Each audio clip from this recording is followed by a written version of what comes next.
Diamond Dave. I'm Glenn. Jeff. So Greggles. Adam Sandler. And then Matt and Ben aren't with us tonight, and we are Shotgun Mistress, talking about our new album, Kings of the Revolution. Over to you, Chris.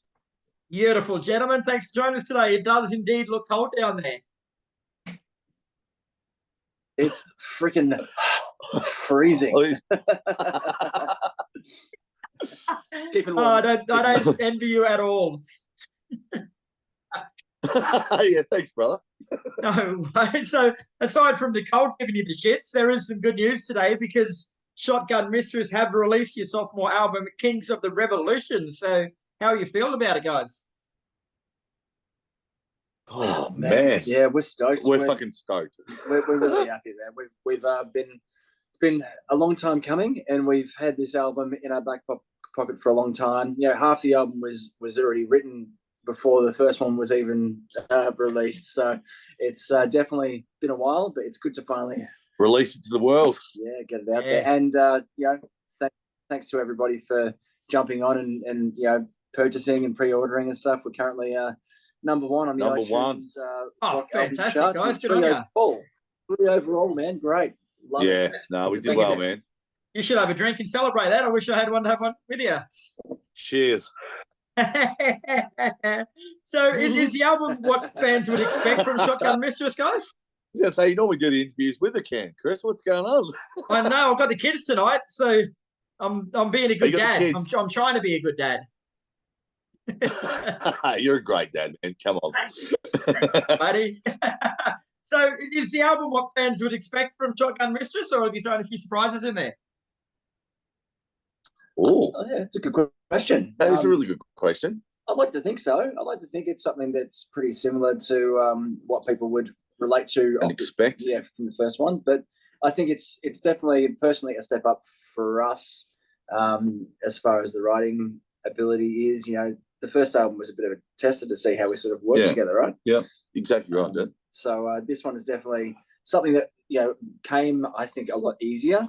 It's heaps quicker. Yeah, and man, the actual production of the tracks are really good, and there's definitely a lot of different how would you say, influences. There's heaps of different influences from this album compared to the last one. Got like early day Aerosmith and ZZ Top, and there's a lot more variety in this one, I think. Yeah, sort of suits everybody instead of just sort of writing to the one sort of content. Yeah, cool. Now, you'd released the singles Judas, Mary Jane, and Shot Down. So just say that's all someone's heard of the album. Is that a good sonic representation? Yeah, I think so. Yeah. There's one cheeky little ballad in there, which is sort of shines and shows a completely different side to us. Yeah, we're allowed one ballad every album. Yeah, because we're not Bon Jovi. One every two albums. We beat Bon Jovi today. One every two albums. That's it. That's it. Oh, sorry, we got one every album. Damn. One up on. So, how about just say this is the first anyone's heard of Shotgun Mistress. Give us 2 tracks off the album that you haven't released. The people can listen to on Spotify to get a gauge of the album. 2 ones that we haven't released. You pick one, I'll pick another. Because Matt does the solo. It's probably the weakest track in the album, but I absolutely bloody love it because it's just such a driven song. More your Stone Temple Pilots sort of genre, but a little bit more on steroids, I suppose. And it's called Down. It's the last track of the album. The solo in that is just absolutely fucking insane. It's great. Actually, the solo is pretty good. It's like halfway through, he thought, I can't be fucked anymore. So he just goes, damn. That sounds so good. Look, man, I did mention It's All Right before. I love It's All Right. I'm going to say that because it's like the first type of song that we've done that's got a bit of like a bluesy feel to it. It's a happy song too, actually. It's a very happy song. It's an on-the-road song. So tour song. It is a tour song. It's really fitting for what's ahead in the next few weeks. So very good. Now, Shotgun Mistress have got a reputation as a kick-ass live band, guys. So do you try and replicate that sound and energy in the studio, or is it a more polished situation? Probably a bit more polished, to be honest. Yeah, I mean, we like to sort of keep it relatively similar, real. But at the same time, we want to put on more than just a performance when we're actually out live. You can't do that in a recording, so we try and really knuckle let down. loose and just sort of have a good time with the fans. Really, that's what it's all about. You don't see a band just sort of standing still and just sort of playing their songs. It's just, it's not cool. It's not rock and roll. You want to jump around like lunatics and entertain people. That's what it's all about. Now, I love the title of the album too, guys, like Kings of the Revolution. Like, it's pretty much a powerful statement, isn't it? Absolutely. And the title track, Kings of the Revolution, which is the first song, we've only written 2 songs that's been quite political, and that was one of them. And so was what was the other one? Shot Down. Well. Yeah. So they were both written at the height of COVID. So I think one of the good things that sort of came out of that period, and every artist is going to tell you that, man, some really good content came out of those horrible years. But it was something that was came out really well for us. Cool. So overall, guys, like, how would you say Kings of the Revolution differs musically to your self-titled debut album? From the first album? Yeah. Oh, as Glenn was sort of saying before, like, it's so many different influences for this album than it was for the first album. Like, we kind of, as Glenn was saying before, we're testing the waters on sort of what we could do and what we could come up with. And this one, we've sort of really found our feet, and everyone sort of knew how everyone worked together, and it really came together really quick. There's a lot more influences into this album, but it feels very familiar for people to kind of just listen to. Going, shit, well, that's a very, very familiar sound from 20, 30 years ago, but with a modern spin to it. Yeah. So along those lines, how much musical growth do you reckon Shotgun Mistress has left in you? Man, I feel we're like just beginning. Exactly. This is. And we want to write at least 20 albums. Mate, we're absolutely blessed. We're blessed with the fact that it's taken us to be in our 40s to have a band that we feel very secure in. We don't feel like any of us are going anywhere. We've never once worried about a band member leaving, or there's never any big quarrels.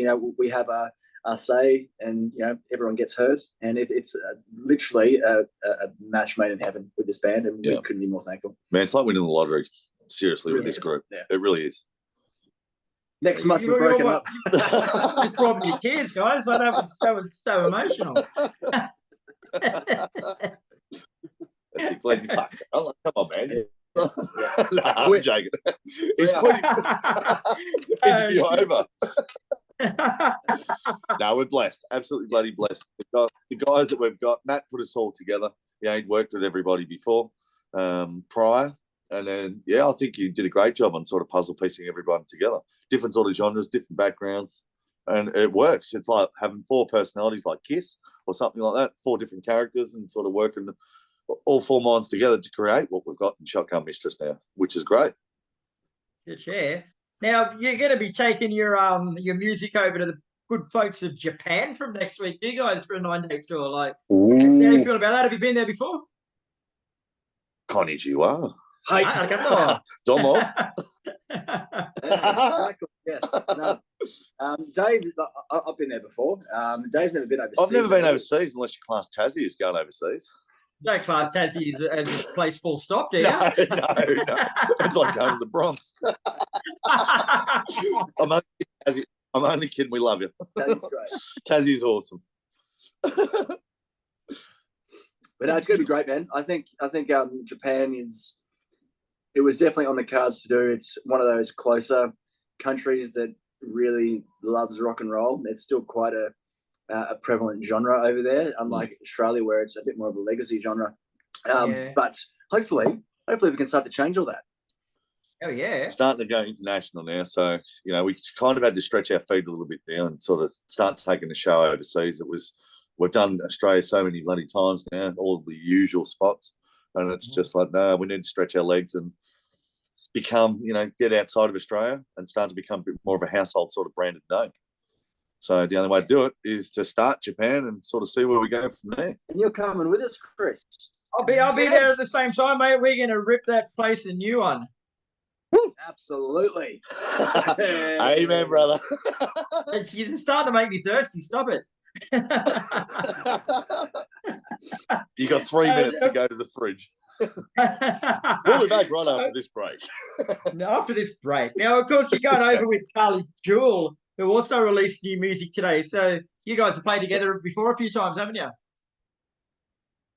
Yeah, we have. We have, man. We love them. We love that doll. She's awesome. Little rock queen, Carly Jewell. We love you. Yeah, being able to do a co-headline tour with that legend, we're very, very happy, and just got off the phone to her before, and she's stoked with how her release is going. So if you guys haven't checked it out, Sad Girl, awesome song. It's a different take on her other stuff, so it's a bit more poppy, polished type music, but really good. Absolute cracker of a song, actually. Absolute amazing. Fella. The chorus in that is such a killer chorus, and it just grabs you. Boom! You cannot stop dancing or having fun to it, like it takes. And good on you, Carl. Good on you, Carly. And then when you get back from Japan, you hit the stage with the Midnight Devils straight out of LA on July the 18th at Stay Gold. Then you got Mammal the night after at Max Watts, and then at the Metro Theatre in Sydney on July the 20th. Like, what are 3 days worth of music? It's going to be awesome, man. Big few days, yeah. And then we've got some other shows which we've locked in to headline. One at the Woodshed on 31st of August. 31st of August, and then 12th of October is the album launch. It's a few months away. We're going to have a little breather in between, and then we're going to get out and tear you guys a new arsehole and land it near closer to the end of the year. It's going to be quite different to the shows that we've already done. We're going to probably bring out a couple of the ballads and play them for the very first time as well. Oh, of course, so it's going to be. Yeah. You're allowed one ballad. So make sure you get there to see that. One Witness ballad. that. One, you only get one. All right. So we'll leave it up to you guys to actually choose if you want which one you actually want. May She Never Walk Alone or Welcome to the Fight. There you go. You choose, and we will play it for you. All right. I should come and work for you, mate. Are you ready for that? I'm talking. Now, if anyone wants to keep up, you guys got so much happening, guys. It's hard to keep up. So, what's the best place to go and find out what's happening with Shotgun Mistress? Over to you, Glenn. At www.shotgunmistress.com, or you can go onto our socials, Facebook, Instagram.com/Shotgun Mistress. Don't forget about Twitter, YouTube, and It's X now. was Is it it X now?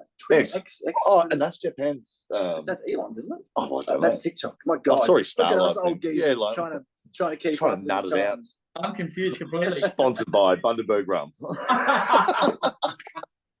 I love it. All right, guys. Well, been an absolute pleasure chatting with you. Kings of the Revolution is out now, and it is an absolutely fucking awesome album. Boys are off to Japan, then they're playing Sydney, Melbourne, all over the place. Thanks, so Brett. I'm going to see you sooner rather than later, guys, and looking forward to seeing you in a foreign country. Tokyo, here we come.